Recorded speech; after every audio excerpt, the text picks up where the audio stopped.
ముందుగా ఈ వీడియో వీక్షిస్తున్నటువంటి వీక్షకులందరికీ కూడా మన ప్రభువును రక్షకులైనటువంటి యేసుక్రీస్తు వారి పేరిట శుభవందనాలు తెలియజేసుకుంటున్నానండి. చాలా మంచి మిత్రులారా, మరొకసారి మిమ్మల్ని అందరినీ కూడా కలుసుకున్నట్టుకు నాకు తండ్రి అయినటువంటి దేవుడు ఇచ్చినటువంటి కృపను బట్టి మరి తండ్రికి ఎంతగానో కృతజ్ఞతాస్తుతులు చెల్లించుకుంటున్నాను. మరి ఈ రోజు కూడా మరి మీతోటి కొన్ని విషయాలను నేను తెలియచేయాలని చెప్పేసి ఆశపడుతూ ఉన్నాను మిత్రులారా. మరి గత మెసేజ్ లో మరి క్రీస్తు రక్తం ఏ రీతిగా మరి మనల్ని పరిశుద్ధులుగా చేస్తుంది, ఏ విధంగా కడుగుతుంది పాపాలని అని చెప్పేసి మరి మీతోటి క్లుప్తంగా మాట్లాడడం జరిగింది. మరి అదే విషయాన్ని మరి ఈ రోజు ఇంకా క్లుప్తంగా మీతో మాట్లాడడానికి ఆ యొక్క టాబ్లెట్ ని అనగానే ఆ యొక్క పాపాలను తీసివేయడానికి మరి క్రీస్తు రక్తాన్ని ఎంత ముందు అంగీకరిస్తున్నారో, అసలు ఈ యొక్క టాబ్లెట్ ఎక్కడి ముందు వచ్చింది, అది బైబిల్ ఏ విధంగా చెప్పింది అన్న విషయాల్ని మరి ఈ రోజు క్లుప్తంగా మీతో మాట్లాడాలనుకుంటున్నానండి. మరి వాటిని కూడా ఈ రోజు మీకు తెలియజేస్తాను. ఎంతో బైబిల్లో ఎన్నో లేఖనాలను చూపించే ఒక మాటలు కూడా మీకు తెలియజేస్తాను. మరి యొక్క అంశంలోనికి వెళ్ళబోయే ముందుగా చిన్న ప్రార్థన చేసుకుని మనం ముందుకు వెళ్దాం. ప్రార్థన. పరిశుద్ధ ప్రేమ కలిగిన మా తండ్రిని ఘనమైన శ్రేష్టమైన నామానికి వేలాది స్తోత్రాలు నాయన. తండ్రి మరొకసారి తండ్రి నాయన నీ పిల్లల ముందుకు నన్ను రప్పించి నీకు మాటలు తెలియజేస్తున్నందుకు మీకు ఎంతగానో తండ్రి కృతజ్ఞతాస్తుతులు చెల్లించుకుంటున్నాను నాయన. మరి తండ్రి రోజు నీ పిల్లలతో నాయన మరి మీరు ఇచ్చినటువంటి ఒక గొప్ప అవకాశం, మరి క్రీస్తు వారిని తండ్రి లోకానికి పంపించి మా పాపము నిమిత్తమై తండ్రి ఆ యొక్క సిలువలో నాయన బలియాగం చెందించారు తండ్రి. మరి దాని వెనుక ఉన్నటువంటి నాయన మరి యేసుక్రీస్తు వారి యొక్క త్యాగాన్ని తండ్రి తెలియచేయాలని ఆశపడుతూ ఉండగా ఈ రోజు మరి ఆ యొక్క విషయాలను తండ్రి నాయన నీ పిల్లలతో మాట్లాడడానికి నాకు సహాయం దయచేయండి. నేను ఆత్మ నడిపింపుడు తండ్రి నాకు అందచేసి ముందుకు నడిపించుకుంటానని కోరుకుంటూ నేను వింటున్నటువంటి నీ పిల్లలు కూడా నేను వాటిని సరిగా అర్థం చేసుకుని నీలో ముందుకు కొనసాగడానికి తండ్రి వారికి కూడా సమయోచితమైన జ్ఞానాన్ని దయచేస్తానని కోరుకుంటూ మీ ప్రేకుమారుడు మా ప్రభువుని యేసుక్రీస్తు నామమున ప్రార్థనలు వినయంగా వేడుకుంటున్నాం తండ్రి. ఆమేన్. చాలా మంచి మిత్రులారా, మరి మనం ఆలోచించినట్లయితే తండ్రి అయినటువంటి దేవుడు మనకు ఒక అవకాశాన్ని కల్పించడానికి మరి క్రీస్తు వారిని ఈ లోకానికి పంపించి మరి ఆ యొక్క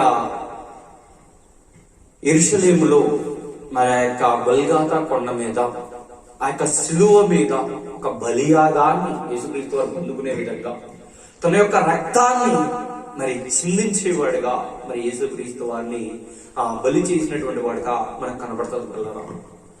మరి ఆయన్ని బలి చేయడానికి గల కారణం మనం పరలోకానికి చేరుకోవాలి, మనం రక్షింపబడాలని. నిజంగాండి మనమంటే దేవునికి ఎంత ఇష్టము అంటే ఈ యొక్క మాటలో కూడా నేను చెప్పడానికి ప్రయత్నిస్తాను. మరి తన కుమారుడైనటువంటి యేసుక్రీస్తు వారిని తన ప్రియ కుమారుడిగా బాప్తిస్మం తీసుకున్న వెంటనే నా ప్రియ కుమారుడు యందు నేను ఆనందిస్తున్నాను అంటాడు మత్తయి సువార్త 3వ అధ్యాయంలో. అలా చెప్పుకున్నటువంటి ఆ యొక్క వ్యక్తిని యేసుక్రీస్తు వారిని సహితం మనల్ని పరలోకం చేరుకోవడం కోసం బలి చేశాడు అంటే ఒక్కసారి ఆలోచించండి. మనల్ని ఎంత ఇష్టంగా దేవుడు మనల్ని అంటే తీసుకోవాలని చెప్పి చూస్తున్నాడో, ఎంత ప్రేమ మన మీద చూపిస్తున్నాడో నిజంగా మనకు అర్థం కావట్లేదంటారా? యేసుక్రీస్తు వారిని మరి దేవుడు ముందుగానే ఏ రీతిగా ఎంచుకుని యొక్క బలియాగం చెందడానికి యొక్క శిలువలో మరణం పొందడానికి ఆయన్ని ముందుకు రప్పించాడో ఈ రోజు కొన్ని మాటలని మీకు తెలియజేస్తానండి. మరి ఈ యొక్క మనుషుల పాపాలని మరి తీసివేయడానికి ఖచ్చితంగా మరి ఒక టాబ్లెట్ అనేది అవసరము కనుక మనం ఏ విధంగా అయితే ఆరోగ్యాన్ని పొందుకోవడానికి ఒక టాబ్లెట్ వేసుకుంటామో అలాగనే మరి మనం పరలోకం చెందుకోవాలంటే ఒక టాబ్లెట్ అనేది ఖచ్చితంగా ఉండాలి. మన పాపాలను తీసేసినటువంటి టాబ్లెట్ అది ఒక రక్తం. మరి ఎవరి రక్తం అని చెప్పేసి ఎవరు నా పిల్లల్ని రక్షించడానికి వెళ్తారు. మరి ఆ యొక్క నా పిల్లలందరినీ మరలా పరలోకం రప్పించే విధంగా ఒక అవకాశాన్ని ఎవరి ద్వారా నేను వారికి కల్పించాలి, నాకు ఎవరున్నారు అని చెప్పేసి తండ్రి అయినటువంటి దేవుడు మాట్లాడుతున్నప్పుడు ఇదిగో నేను వచ్చాను అని మాట్లాడినటువంటి వ్యక్తి, నేను ఆ టాబ్లెట్ గా మారిపోతాను, నేను నలిగిపోతాను, నేను నలగొట్టబడతాను. చూడండి అలా వచ్చినటువంటి వ్యక్తే యేసుక్రీస్తు. ఒకసారి ఆ మాటలు చూద్దాం. యెషయా గ్రంథం పిల్లరా, యెషయా గ్రంథం 6వ అధ్యాయంలో, యెషయా గ్రంథము 6వ అధ్యాయం, యెషయా గ్రంథం 6వ అధ్యాయము చూడండి పిల్లరా 8వ వచనంలో తండ్రి అయినటువంటి దేవుడు మాట్లాడుతున్నటువంటి మాట, అప్పుడు నేను ఎవని పంపెదను, మా నిమిత్తం ఎవడు పోవునని ప్రభువు సెలవీయగా వింటిని. మరి పిల్లలు ఇక్కడ మాట గమనిస్తే, నేను ఎవరిని పంపెదను, ఎవరు వెళ్తారు ఇక్కడ నా పిల్లల్ని రక్షించడానికి, ఎవరు ఆ యొక్క రక్తాన్ని కాలుస్తారు, ఎవరు మరలా ఈ రీతిగా నా పిల్లలందరికీ కూడా అవకాశాన్ని కల్పించి పరిశుద్ధపరచి మరలా పరిశుద్ధ లోకమైనటువంటి ఆ యొక్క పరలోకానికి తీసుకుని వస్తారు అని చెప్పేసి మరి దేవుడు అనుకున్నప్పుడు, ఎవరిని పంపుతాను అని చెప్పేసి ఎవరు ఉన్నారు నాకు అనుకున్నప్పుడు, చూడండి వెంటనే అంతటా నేను చిత్తగించుము, నేనున్నాను, నన్ను పంపుమని చెప్పి యేసుక్రీస్తు మాట్లాడుతున్నాను. చిత్తగించుము, పరలోకంలో జరిగినటువంటి సంభాషణ అండి. చిత్తగించుము, ఇదిగో నేను వెళ్తాను, నేను ఇదిగో పిల్లలందరిని రక్షిస్తాను అన్నట్టుగా పరలోకం నుంచి కదిలినటువంటి వాడిగా యేసుక్రీస్తు వారు మనకు కనబడుతున్నారు. పిల్లరా, మరొక మాట కూడా మనం గమనిస్తే, ఆయన మాట్లాడినటువంటి యేసుక్రీస్తు వారు మాట్లాడినటువంటి మాట హెబ్రీయులకు రాసినటువంటి పత్రిక 10వ అధ్యాయం, హెబ్రీయులకు రాసినటువంటి పత్రిక 10వ అధ్యాయము 9వ వచనం మనం ఒకసారి గమనిస్తానండి. 9వ వచనం,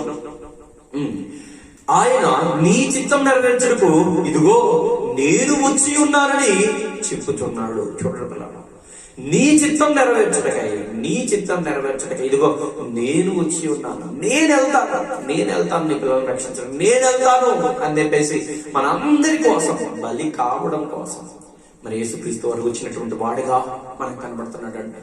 తన యొక్క బలియాగం మరి ఈ రీతిగా తన ఇష్టపూర్వకంగా తను యొక్క మన నిమిత్తం, మన పాపములను తీసివేయడం నిమిత్తం బలి అవ్వడానికి అంగీకరించి ఒక టాబ్లెట్ గా మారిపోయినటువంటి వ్యక్తిగా యేసుక్రీస్తు వారు మనకు కనబడుతున్నారు. మనం ఆలోచించినట్లయితే ఈ యొక్క టాబ్లెట్ అన్ని చోట్ల దొరికేది కాదు, ఇది ప్రత్యేకమైనటువంటి టాబ్లెట్. ఏమైనా మనం గమనిస్తే కొన్ని మెడిసిన్స్ చూడండి మన దేశంలో దొరకవు. కొన్ని వ్యాధులు మనకు వచ్చినప్పుడు ఆ మెడిసిన్స్ అనేవి దొరక్క వేరొక దేశం దగ్గర నుంచి డాక్టర్లను అయితేనేమి, మెడిసిన్లు అయితేనే మనం రప్పించుకుంటా ఉంటాం. మరి ఈ యొక్క అమెరికా నుంచో లేకపోతే ఆస్ట్రేలియా నుంచో లేకపోతే ఇంకొక ప్రాంతం నుంచో వస్తున్నప్పుడు ఖచ్చితంగా అందరూ కూడా దాని కోసం ఏం చేస్తారు తెలుసా? ఈ టాబ్లెట్ త్వరగా పొందుకోవాలి, త్వరగా తీసుకోవాలి, నన్ను నేను కాపాడుకోవాలి, నా ఆరోగ్యాన్ని సరి చేసుకోవాలి, నేను కరెక్ట్ గా నేను ఆరోగ్యం పొందుకొని ముందుకు వెళ్ళాలి, కొంచెం కాలాన్ని బ్రతకాలన్నట్టుగా చాలా ప్రయత్నాలు చేస్తూ ఉంటారు. చాలా మంది మాట్లాడుతుంటారు, ఎంత ఖర్చు అయినా పర్లేదండి, ప్రాణం నిలబడాలి, ఎంత ఖర్చు అయినా పర్లేదు, ఎంతైనా పర్లేదు, టాబ్లెట్ ఖచ్చితంగా అందాలండి, ఆ మెడిసిన్ కరెక్ట్ గా అందాలండి, మా వారి యొక్క ప్రాణం రక్షింపబడాలండి అని చెప్పేసి మాట్లాడుతూ ఉంటారు. నిజంగా మనం ఆలోచిస్తే ఈ రోజు యేసుక్రీస్తు వారి యొక్క రక్తం ఎంత విలువైనదో, ఆయన ఒక టాబ్లెట్ గా మారి మన దగ్గరికి ఏ విధంగా వచ్చాడో ఎంత మందికి అర్థమవుతుంది. దాని వెనుక ఉన్నటువంటి మరి యొక్క త్యాగం అనేది మనం ఆలోచిస్తే నిజంగా ఎవరికి అర్థం కావట్లా. చాలా ఒక చులకనగా, ఒక అదుసుగా తీసేసి యేసుక్రీస్తు వారిని వేరే రీతిగా మాట్లాడుతూ పక్కకు నెట్టేస్తున్నారండి. చాలా మందిని గమనిస్తున్నాను నేను. ఏమంటే ఈ టాబ్లెట్ ఎంత గొప్పది అంటే నిజంగా ఒకసారి చూడండి ఆ మాటలు. పరలోకంలో దేవుని దగ్గర ముందుగానే ఏర్పరచబడినది, ముందుగానే యొక్క లోకానికి రావాలి, చనిపోవాలి అని చెప్పేసి మరి ముందుగానే నిర్ణయింపబడినదిగా మరి ఒక టాబ్లెట్ ఉంటుందండి. అంటే యేసుక్రీస్తు వారు ఉన్నారు అన్న విషయం మనం గమనించాలి పిల్లలా. ఏమంటే 1 పేతురు రాసినటువంటి పత్రికలో ఒక మాట ఉండదు చూడండి, పక్కనే ఉండదు. 1 పేతురు రాసినటువంటి పత్రిక 1వ అధ్యాయము 19వ వచనం ఒకసారి చూస్తే, 1 పేతురు రాసినటువంటి పత్రిక 1వ అధ్యాయం 19వ వచనం, అమూల్యమైన రక్తము చేత అనగా నిర్దోషమును నిష్కలంకమునకు గొర్రె పిల్ల వంటి క్రీస్తు రక్తము చేత విమోచింపబడినని మీరెరుగుదురు కదా. చూడండి, అమూల్యమైన రక్తం చేత, ఎంత అమూల్యమైనది, ఎంత విలువైనటువంటి రక్తం. ఒక మెడిసిన్ కావాలంటే ఏ చెట్టు పడితే ఆ చెట్టు వచ్చి నన్ను మెడిసిన్ గా తయారు చేసుకొని నువ్వు వాడుకో అంటే కుదరదు. నువ్వు పిచ్చి చెట్టు అమ్మా, నువ్వు పక్కకు పో అంటారు. దానికి ఆ యొక్క మెడిసిన్ గా అది అవ్వాలి అంటే దానికి కొన్ని లక్షణాలు ఉండాలి, అది కరెక్ట్ గా సూట్ అవ్వాలి, లేకపోతే దాన్ని అసలు మనం తీసుకోము. ఏ చెట్టు పడితే ఆ చెట్టు వచ్చి అనడానికి లేదు కదండి. మనందరి రక్తాలు ఏమన్నా మనం ఏమైనా రక్తాన్ని ఇస్తే పాపాలు గడిగి వేయబడతాయంటే మనకు కొన్ని లక్షణాలు ఉండాలి. ఆ లక్షణం లేకపోతే ఛాన్స్ లేదు. అందుకే అక్కడ చూడండి ఆ లక్షణాలు ఏంటో చెప్తున్నాడు. అమూల్యమైన రక్తం చేత అనగా నిర్దోషమును నిష్కలంకమునకు గొర్రె పిల్ల వంటి క్రీస్తు రక్తం. నిర్దోషం, ఎటువంటి దోషం లేదండి క్రీస్తు రక్తంలో, ఎలాంటి పాపం లేదండి క్రీస్తు రక్తంలో.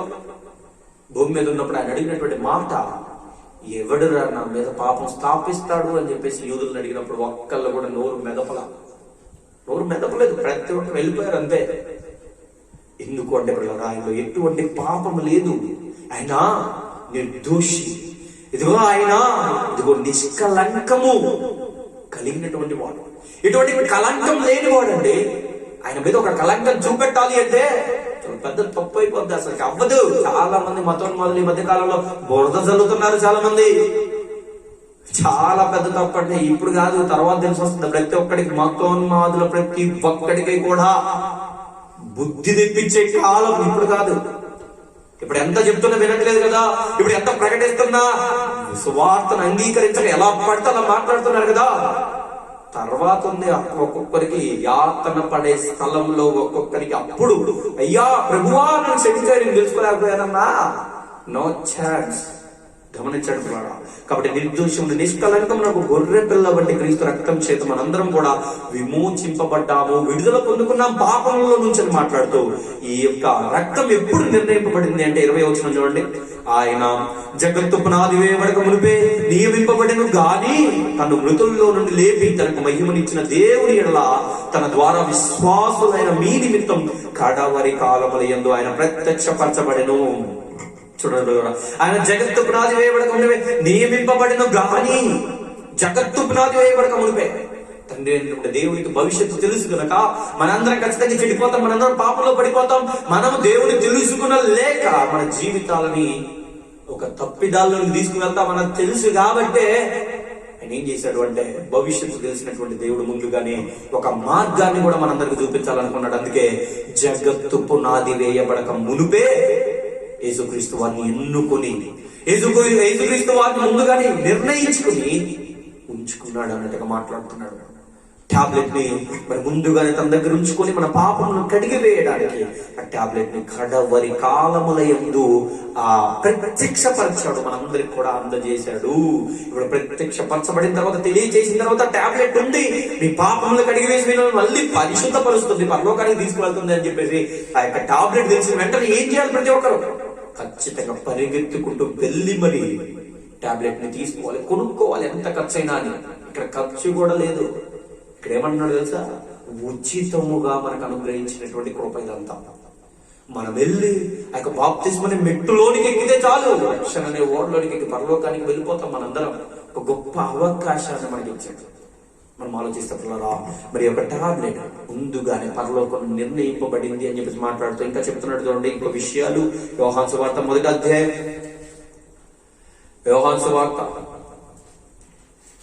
1వ అధ్యాయం 1వ వచనం అంటే యోహాను సువార్త 1వ అధ్యాయము 1వ వచనం. ఆది యందు వాక్యముండెను, వాక్యము దేవుని యొద్ద ఉండెను. చూడండి, ఆది యందు మొట్టమొదటగా వాక్యం ఉండెను అని మాట్లాడుతున్నాడు. ఈ యొక్క వాక్యం ఎవరు అని మనం ఆలోచిస్తే యేసుక్రీస్తు వారండి. ఆ మాట చూడండి ఒకసారి. ఇదే 1వ అధ్యాయము 14వ వచనం చూడండి. 14వ వచనం. ఆ వాక్యము శరీరధారి అయి, పైన చాలా మాట్లాడుకుంటూ వస్తున్నాడు. ఆ వాక్యం ఏదైతే ఆ వాక్యం ఉందో, ఆది యందు వాక్యం ఉండెను అన్నాడు. ఆ వాక్యము శరీరధారి అయి ఒక శరీరాన్ని ధరించుకుని ఈ లోకానికి వచ్చింది అన్నట్టుగా చెప్తున్నాడు. ఈ లోకానికి వచ్చింది ఎవరు? మరి శరీరాన్ని ధరించుకుని ఈ లోకానికి వచ్చింది ఎవరు? ఆ వాక్య శరీరధారి అయి కృపాసత్య సంపూర్ణుడుగా మన మధ్య నివసించును. తండ్రి వలన కలిగిన అద్వితీయ కుమారుని మహిమ వలె మనం ఆయన మహిమను కనుగొంటిమి. ఆయనే యేసుక్రీస్తు వారు. ఏమండి, మనం ఆలోచించినట్లుగా ఇక్కడ చూడండి, ఆ వాక్యం శరీరధారిగా మన మధ్యకు వచ్చిందంట. మనం అంగీకరిస్తామని, ఆ టాబ్లెట్ వెంటనే అంగీకరించి వేసుకుంటామని, మనలో ఉన్నటువంటి ఆ పాప రోగాన్ని మలినాన్ని తీసివేసుకుని పరిశుద్ధులుగా తీర్చిదిద్దబడతామని చెప్పేసి వస్తే ఎంతమంది యొక్క టాబ్లెట్ అంగీకరించి తీసుకుంటున్నారు అంటే వేరెవరు? ప్రతి ఒక్కరు కూడా చెడిపోయినటువంటి పరిస్థితుల్లోనికి వెళ్ళిపోతున్నారు. ప్రతి ఒక్కరు కూడా ఈ యొక్క తప్పిపోయినటువంటి స్థితుల్లోనికి వెళ్ళిపోతున్నారు. చూడండి అక్కడ మాట చూడండి. ఆది యందు వాక్యం ఉండెను, వాక్యం దేవుని యొద్ద ఉండెను అని చెప్పేసి మాట్లాడుతున్న మొట్టమొదటి టాబ్లెట్ ఆ పరలోకంలో ఉంది. అది ఈ యొక్క లోకంలోనికి మనందరినీ కూడా రక్షించడం కోసం దిగి వచ్చింది. ఒక శరీరాన్ని దాల్చి వచ్చి మన కోసం నలిగిపోయి, మన కోసం ఆ యొక్క మొత్తం హింసలు పొంది చనిపోయి ఒక టాబ్లెట్ గా మన యొక్క లోనికి, మనందరిలోనికి వెళ్ళిపోయి మనం రక్షించే విధంగా మారిపోయిందండి. నిజంగా ఏమంటే పిల్లరా, మనందరం పాపపు అనే ఒక స్థితిలోనికి వెళ్ళిపోతే, మనందరం చెడిపోయినటువంటి ఒక స్థితిలోనికి వెళ్ళిపోతే, ఎవరు ఏ భేదం లేదని అందరు పాపాలు చేస్తారు, అందరు తప్పుదాలు చేస్తారు. పరలోకంలో యేసు క్రీస్తు వారు పరిశుద్ధుడిగా ఉన్నటువంటి వ్యక్తి, మనందరం పాపములు చేసినటువంటి వ్యక్తులు మనందరం. అందుకంటాడు రోమిలకు రాసినటువంటి పత్రిక చూడండి ఒకసారి. రోమిలకు రాసినటువంటి పత్రిక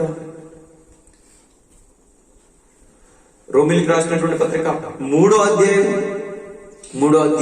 11వ వచనం చూస్తేనండి, 11వ వచనం, నీతిమంతుడు లేడు, ఒక్కడునూ లేడు, గ్రహించువాడు ఎవడనూ లేడు, దేవుడు వెతుకువాడు ఎవడనూ లేడు, అందరూ త్రోవ తప్పి ఏకముగా పనికి మాలిన వారైవి. చూడండి, అందరూ త్రోవ తప్పిపోయారు, అందరూ చెడిపోయారు, అందరూ అసలు దేవుణ్ణి పక్కన పెట్టేశారు. అందరూ కూడా దేవుని గ్రహించక వారికి ఇష్టం వచ్చినట్టుగా వారి ఇష్టమైన జీవితాన్ని గడుపుతూ దేవునికి వ్యతిరేకులుగా మారిపోయినప్పుడు చూడండి, ఆ మాట కూడా 23వ వచనంలో కనబడుతుంది. చూడండి, 23వ వచనంలో, 23వ వచనం అంటే, ఏ భేదమును లేదు, అందరూ పాపము చేసి దేవుడు అనుగ్రహించు మహిమను పొందలేకపోవచ్చున్నారు. ఏ భేదం లేదు బ్రదరా, ప్రతి ఒక్కరికి ఎటువంటి తేడానే లేదు. ప్రతి ఒక్కరు ఈ లోకానికి వచ్చారు, వారు చేయవలసినటువంటి తప్పిదాలను చేస్తూ పాపంలో పడిపోయారు, పరలోకానికి అర్హత కోల్పోయారు. ప్రతి ఒక్కరి ఆదాము దగ్గర నుంచి మనం చూసుకుంటూ వస్తే ప్రతి ఒక్క మనిషి కూడా ఇక పరలోకాన్ని పొందలేక, ఏ భేదం లేదు, అందరూ పాపం చేసి దేవుని అనుగ్రహించి మహిమను పొందలేకపోతున్నారు, చెడిపోయారు, పాడైపోయారు. ఇక మహిమ పొందుకోవడానికి ఛాన్స్ లేదు, ఆ పరలోకం వెళ్ళడానికి ఛాన్స్ లేదు. మరి ఆ ఛాన్స్ లేనప్పుడు, ఆ యొక్క టాబ్లెట్ వచ్చినప్పుడు మరి ఏం చేయాలని అందరూ కలిసి ఖచ్చితంగా అంగీకరించాలి. ఖచ్చితంగా ప్రతి ఒక్కరూ ఆ యొక్క క్రీస్తు దగ్గరికి వచ్చి క్రీస్తుని అంగీకరించి తమ పాపములను ఒప్పుకొని బాప్తిస్మం అనే మెట్టు నుండికి రావాలి. కానీ ఇప్పుడు చూసినట్లయితే ప్రస్తుత సమాజంలో ఎవరికి ఈ యొక్క టాబ్లెట్ గురించినటువంటి అవగాహన లేదు. క్రైస్తవులుగా ఉన్నటువంటి వారికే అవగాహన లేదండి. కాబట్టి బాప్తిస్మం తీసుకోవాలా అంటే ఏదేదో మాట్లాడుతుంటారు చాలా మంది. బాప్తిస్మం గురించినటువంటి అసలుకి ఒక వివరణ కూడా చాలా మంది ఇవ్వట్లేదు. చాలా మంది ఇవ్వకుండానే బాప్తిస్మం తీసుకోమంటే వాళ్ళు ఏమంటారు, బాబు చెప్పండి, వాళ్ళు మీరు తీసుకోమన్నట్టుగా మాట్లాడుతూ ఉంటారు. ఏమంటే అసలు ఈ యొక్క బాప్తిస్మం మెట్టు దగ్గరికి రావాలంటే గుర్తుపెట్టుకోండి, ఫస్ట్ ఆ మాటలు వినాలి కదా. వింటేనే అప్పుడు వాళ్ళ మెట్టు దగ్గరికి రాగలుగుతారు. మరి అసలు వినడానికి చాలా మంది చోటు ఇవ్వట్లేదు, చెప్పేవాళ్ళు తక్కువైపోయారు. అసలు ఈ మాటలు కరువు అయిపోతున్నాయి. సమాజంలో యొక్క మాటలు అస్సలుకి రావట్లేదండి. ప్రతి ఒక్కరు కూడా ఒక తప్పుడు ఆలోచనలతోటి యొక్క వాక్యాన్ని చదవకుండా, బైబిల్ని గ్రహించుకోకుండా పక్కకి వెళ్ళిపోతున్నారు, తప్పిదాల్లోకి వెళ్తున్నారు. ఇవ్వండి నిజంగా పిల్లరా, మరి యొక్క మెడిసిన్ మనందరం అంగీకరించి మరి క్రీస్తు ఆ ద్వారా మనందరం కూడా పరలోకం పొందుకునే వారముగా ఉండమని చెప్పేసి దేవుడు కోరుకుంటుంటే, ఆ నిత్య జీవాన్ని పొందుకోమని చెప్పేసి కోరుకుంటుంటే ఎవరు కూడా నిజంగా అంగీకరించట్లేదు. దూరమైపోతున్నారు. దేవుడు కోరుకుంది అదేనండి. ఏమన్నాడు తెలుసా అంటే, ఒకసారి చూడండి పిల్లరా ఆ మాట ఏమంటున్నాడు అంటే, ఈ యొక్క యేసు క్రీస్తు వారి గురించి మాట్లాడతాను అంటున్నాడు. యోహాను సువార్త 3వ అధ్యాయం చూడండి ఒకసారి. యోహాను సువార్త 3వ అధ్యాయం 16వ వచనం. దేవుడు లోకమును ఎంతో ప్రేమించును కాగా ఆయన తన అద్వితీయ కుమారునిగా పుట్టిన వారి యందు విశ్వాసం ఉంచు ప్రతి వాడును నశింపక నిత్య జీవం పొందినట్లు ఆయనను అనుగ్రహించెను. చూడండి పిల్లరా, దేవుడు లోకాన్ని ఎంతో ప్రేమించాడు, మనుషుల్ని ఎంతో ప్రేమించాడు, మనందరినీ చాలా ఇష్టపడ్డాడు. అందుకే పాపంలో పడిపోయినా ఏమంటే అన్ని ఇచ్చి, అంత పెద్ద సృష్టిని చేసి అన్ని ఫలాలను ఇచ్చి ఏమైంది నువ్వు ఇది మాత్రం తినొద్దని, అది ఒక్కటి తినొద్దని చెప్తే ఆదాన్ని మీరితే నువ్వు మీరేవు కదా అని చెప్పేసి నేను అవకాశం ఇవ్వను పో అని నరకంలో ఇసిరేసే అవకాశం, ఛాన్స్ దేవునికి ఉంది. ఇసిరేయొచ్చు, చేసేయొచ్చు, తన చేతుల్లోనే ఉంది. కానీ తను అంటున్నాడు, తండ్రి అయినటువంటి దేవుడు ఎంతో ప్రేమించాడు కనుక కాగా ఆయన తన అద్వితీయ కుమారునిగా పుట్టిన వారి యందు విశ్వాసం ప్రతి వాడును నశింపకుండా నిత్య జీవం పొందినట్లు యేసుక్రీస్తు వారిని అనుగ్రహించాడు. అనగానే మరొక అవకాశాన్ని మనందరికి కూడా కల్పించాడు. క్రీస్తు ద్వారానే మనకు నిత్య జీవం. క్రీస్తును తెలుసుకుంటేనే నిత్య జీవం, క్రీస్తును ఒప్పుకుంటేనే నిత్య జీవం. ఆ టాబ్లెట్ మనం వేసుకుంటేనే నిత్య జీవం. కానీ చాలా మంది ఏం చేస్తున్నారు తెలుసా, అయ్యా మెడిసిన్ ఉంది వేసుకోయ్యా, నీ రోగం కొంచెం ఎక్కువ అవుతుందయ్యా, పాపంలోకి ఎక్కువ వెళ్ళిపోతున్నావయ్యా, తప్పిదాల్లోకి ఎక్కువ పడిపోతున్నావయ్యా, ఈ మెడిసిన్ వేసుకోయ్యా తగ్గిద్దంటే అమ్మో అమ్మో వద్దు అని చెప్పేసి వెనక్కి పోతున్నారు. మీరు ఆలోచించండి, ఇప్పుడు అలా వెనక్కి పోతున్నారంటే రోగం ఏమవుతున్నట్టు ముదురుతున్నట్టు. టైఫాయిడ్ వచ్చింది, నేను ఏం వేసుకున్నాండి, ఇంజెక్షన్స్ వద్దు, నాకు ఏ సెలైన్స్ వద్దు, ఏ టాబ్లెట్స్ నేను వేసుకున్నాను అనుకో, ఏమైంది, ఒక రోజు ఉంటాడు, 2 రోజులు ఉంటాడు, రోగం ముదురుతా ఉంటది లోపల. ఏమైపోతే ఆ టాబ్లెట్ లోపలికి వెళ్ళకపోవడం వల్ల ఆ యొక్క రోగం ముదిరిపోయి చనిపోయే స్థితికి వెళ్ళిపోతాడు. క్రీస్తు రక్తం గురించి కూడా మెడిసిన్ వేసుకుండా దగ్గరికి రండయ్యా, క్రీస్తుని అంగీకరించి తెలుసుకోండి అయ్యా, పాపం జీవితాన్ని బ్రతకొద్దయ్యా, అది మనకు అనవసరమయ్యా, అది వద్దయ్యా అంటే గత జీవితంలోనికి వెళ్తారా? అలాంటి తప్పిదాల్లోనే మేము ఉంటామని చెప్పి మాట్లాడతారా? బాప్తిస్మం మెట్టుకు రాకపోతే పోతామండి, రాకపోతే పోతాము. ఏమన్నా తెలుసా, వెళ్తూ 11 మంది శిష్యులతో యేసుక్రీస్తు అని చెప్పిన మాట తెలుసా మీకు? ఏమన్నా తెలుసా? ఒకసారి మార్కు సువార్త చూడండి, ఒకసారి మార్కు సువార్త 16వ అధ్యాయం, మార్కు సువార్త 16వ అధ్యాయం 15వ వచనం ఒకసారి చూడండి. మార్కు సువార్త 16వ అధ్యాయం 15వ వచనం, మరియు మీరు సర్వలోకములకు వెళ్ళి సర్వ సృష్టికి సువార్తను ప్రకటించండి, నమ్మి బాప్తిస్మం పొందిన వాడు రక్షింపబడును, నమ్మని వారికి శిక్ష విధింపబడును. చూడండి ఎలా మాట్లాడాడు, ఒకటే మాట ఏమంటాడు, మీరు వెళ్ళి చెప్పండి, సర్వ సృష్టికి సువార్తను ప్రకటించండి, మీ వంతు ప్రయత్నం మీరు చేయండి అంతే. నమ్మాడా బ్రతుకుతాడు, నిత్య జీవం పొందుకుంటాడు. చూడండి, నమ్మి బాప్తిస్మం పొందిన వాడు రక్షింపబడును, పరలోకానికి వస్తాడు, చనిపోయిన తర్వాత ఆ యొక్క పరలోకాన్ని పొందుకుంటాడు, నిత్య జీవాన్ని పొందుకుంటాడు. కానీ నమ్మని వాడు అన్నాడు చూసారా, నమ్మని వాడికి శిక్ష విధింపబడును, నమ్మని వాడికి శిక్ష అనేది వాడి మీదకి వచ్చింది అన్నట్టుగా యేసుక్రీస్తు వారు మాట్లాడుతున్నారు ఇక్కడ. చూడండి మరి యొక్క టాబ్లెట్ ఎంతమంది అంగీకరించే వారిగా ఉన్నారు, బాప్తిస్మం గురించి ఎంతమంది తెలుసుకోవడానికి ముందుకు వస్తున్నారు. ఏమండి నేను చెప్తున్నానండి, మన టీం నెంబర్ కింద ఇచ్చాం క్లారిటీగా, ఆ యొక్క నెంబర్ కి కాల్ చేసి ఎవరైనా బాప్తిస్మం తీసుకోవాలి, మేము తెలుసుకోవాలనుకుంటున్నాం బాప్తిస్మం గురించి అంటే చాలా క్లుప్తంగా మీకు తెలియపరిచి మిమ్మల్ని బాప్తిస్మం అనే మెట్టులోనికి తీసుకుని వెళ్తాము, రక్షణ అనే మెట్టలోనికి తీసుకుని వెళ్తాం. ఇప్పటి వరకు మేము చెప్పినటువంటి మాటలన్నీ కూడా మీరు విని గ్రహించినట్లయితే ఖచ్చితంగా ఈ యొక్క మెట్టు విలువ మీకు అర్థమవుతుంది. మీరు ఖచ్చితంగా బాప్తిస్మంలోనికి అడుగు పెట్టాలనుకుంటారు. సో మీరందరూ కూడా నమ్మి ఈ రీతిగా బాప్తిస్మం పొందుకుంటే రక్షణ అనే వర్డ్లోనికి ప్రవేశిస్తారు. త్వరలో మాట్లాడతానండి యొక్క బాప్తిస్మం గురించి. అసలు బాప్తిస్మం అంటే ఏమిటి, ఎందుకు తీసుకోవాలి, ఎలా తీసుకోవాలి, ఎవరి నామంలో తీసుకోవాలి, ప్రతి ఒక్క విషయం క్లుప్తంగా మేము ముందుకు తీసుకుని వస్తాను బైబిల్ గ్రంథం ద్వారా. లేఖనాలను చూపించి మాట్లాడతానండి, మళ్ళీ నేను చూపించకుండా మాట్లాడను. ఇప్పటి వరకు మీరు గమనించారో లేదో, ప్రతి ఒక్క విషయం చూపించుకుంటూనే మాట్లాడుకుంటూ వచ్చారు, ఎక్కడ కూడా చూపించకుండా నేను మాట్లాడలేదు. కాబట్టి ఇక్కడ మీరు గమనిస్తే సర్వలోకానికి వెళ్ళి సర్వ సృష్టికి మనం సువార్త ప్రకటించమని చెప్పాడు.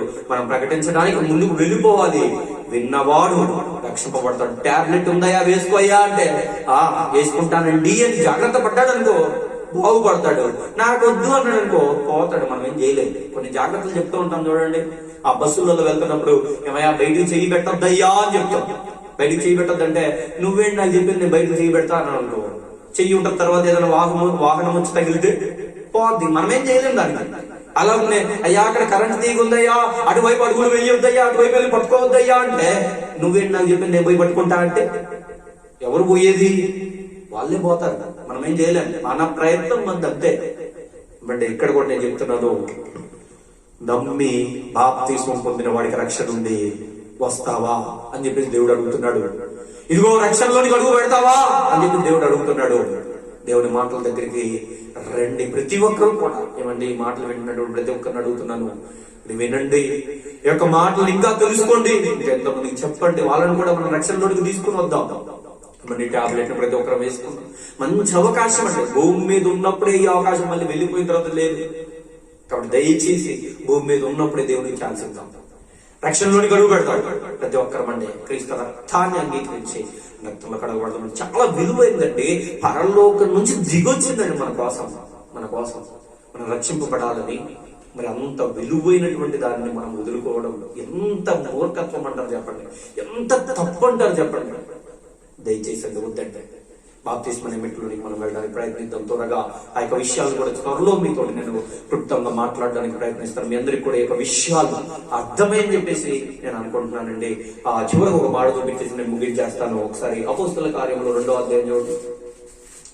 అపోస్తల కార్యంలో 2వ అధ్యాయం 38వ వచనం అండి. 2వ అధ్యాయం 38వ వచనం. పేతురు, మీరు మారు మనసు పొంది పాప క్షమాపణ నిమిత్తం ప్రతివాడు యేసుక్రీస్తు నామమున బాప్తిస్మం పొందుడి, అప్పుడు మీరు పరిశుద్ధాత్మను వరం పొందుదురు. చూడండి బిడ్డలారా, మీరు మారు మనసు పొంది ఇప్పటి వరకు బ్రతికినటువంటి చాలు చెడు మనసుతోటి ఈ లోకంలో ఏదో సాధించాలని ఏదో కక్షలతోటి, పగలతోటి, క్రోధాలతోటి, తప్పుడు ఆలోచనలతోటి ఒక అమ్మాయి కోసం జీవితం అంటూ, ఒక డబ్బు కోసం జీవితం అంటూ, ఒక కాలక్షేపం కోసం జీవితం అంటూ గడిపింది చాలు. వదిలేయండి, మారు మనసు పొందండి. ఇప్పటి నుంచైనా ఆ మనసు తీసేసుకొని దేవుని పరమైనటువంటి మనస్సును మీలో తెచ్చుకొని మారు మనసు పొంది పాప క్షమాపణ నిమిత్తం మీ పాపములను క్రీస్తు రక్తంలో కడిగి వేసుకొని బాప్తిస్మం కడుగు పెట్టండి. రండి, ఇది రక్షణ సిద్ధంగా ఉంది. అందరికీ రక్షణ ఉంది. పరలోకానికి వెళ్దాం. పాపం చేశాం, తప్పిదాల్లోనికి వెళ్ళిపోయాం, మన జీవితాలు నాశనం చేసుకున్నాం. ఇప్పటికి పోయింది లేదు. ఇప్పుడు వస్తే దేవుడు అవకాశం ఇస్తానంటున్నాడు, రమ్మంటున్నాడు, పిలుస్తున్నాడు. వెళ్దాం, రండి. దేవుని తీర్పు ఎలా ఉంటుందో కాబట్టి మనకు అవకాశం ఇచ్చినప్పుడే మనం దాన్ని తీసేసుకొని మనం ముందుకు వెళ్ళడానికి ప్రయత్నిద్దాం. సో మీరందరూ కూడా ఒక విషయాలను విని మరి కొంతమందికి ఇంకా అది వీటిని తెలియజేసి ఇంకా దేవుని పరంగా మనం ముందుకు వెళ్తామని చెప్పేసి, మీరందరూ కూడా ముందుకు వెళ్ళాలని చెప్పేసి నేను ఆశపడితే ఒక మాటలు ముగిస్తున్నాను. మరొక అంశంతో త్వరలోనే మరలా మేము ముందు ఉంటాను నేను. సో ఇంత మంచి మాటలు తెలియజేసినాను తండ్రి, కృతజ్ఞతాస్తుతులు తెలియజేద్దాం. చిన్న ప్రార్థన చేసుకుందాం. ప్రార్థన. మహోన్నతుడు, మహాగణమైన మా ప్రియపరలోక తండ్రి, నిజంగా ఎంత గొప్ప మాటలు, ఎంత విలువైనటువంటి మాటలు, ఎంత గొప్ప అవకాశం తండ్రి మా అందరికి కూడా. నీ కుమారుడిని పంపించిన నీ యొక్క కుమారుని రక్తాన్ని కాచి సిలువలో తండ్రి ఎంత త్యాగం తండ్రి చేయించి మా దగ్గరికి ఒక రక్షణను తీసుకుని వస్తే, ఈ యొక్క సువార్త భారాన్ని తీసుకుని వస్తే నాయన పట్టించుకోని కూడా లేదు తండ్రి. మేము తప్పిదాల్లోనికి వెళ్తున్నాం నాయన, మమ్మల్ని క్షమించండి తండ్రి. నాన్న యొక్క మాటలు పెట్టినటువంటి ప్రతి ఒక్క బిడ్డని పేరు పేరున మీకు జ్ఞాపకం చేస్తున్నాను తండ్రి. ఇంకా రక్షణలోనికి అడుగు పెట్టినటువంటి వారుగా వాళ్ళు ఉన్నట్లయితే నాయన త్వరగా రక్షణలోనికి అడుగు పెట్టే మనసును వాళ్ళకి దయచేయండి. వారి యొక్క మనసులో నాయన స్థిరపరిచి నాయన నిలవబెట్టుకోమని ఆయన మిమ్మల్ని వేడుకుంటున్నాను తండ్రి. నాయన క్రీస్తు రక్తమే మమ్మల్ని పరలోకానికి చేర్చగలుగుతుందని, ఆ యొక్క మెడిసిన్ మేము వేసుకోకపోతే నాయన మేము నిత్య జీవం పొందుకోలేమని నాయన మేము తెలుసుకున్నాం తండ్రి. తెలుసుకున్న మేము తండ్రి పొరపాటులోని వెళ్ళకుండా గొప్పగా జీవించడానికి, ఇష్టమైనటువంటి బిడ్డలను జీవించడం మా సహాయం దయచేయండి. త్వరగా నాయన యొక్క బాప్తిస్మం మెట్టులోనికి నేను ఎవరైతే తీసుకోలేదో వారందరూ రావడానికి సహాయం దయచేసి నేను నడిపించుకుంటామని కోరుకుంటూ, మరి నీ బిడ్డలు నాయన ఎలాంటి పరిస్థితుల్లో ఉన్నారో నాకైతే తెలియదు కానీ తండ్రి, మరి నాయన సమస్తం జరిగిన దేవుడు మీరు ఉన్నారు. వారి తోడుగా ఉంది, వారికి అవసరమైనటువంటి మాటలు ఇంకా వారికి అందజేస్తూ వారిని నిలబెట్టుకోమని మిమ్మల్ని వేడుకుంటూ, మీ చిత్తమైన మరొకసారి మేమందరం కలుసుకోవడం మన సమయం మనందరూ కూడా గ్రహిస్తారని కోరుకుంటూ, మీ ప్రియకుమారుడును మా ప్రభువుని యేసుక్రీస్తునామమున ప్రార్థనతో వినయంగా వేడుకుంటున్నాం తండ్రి.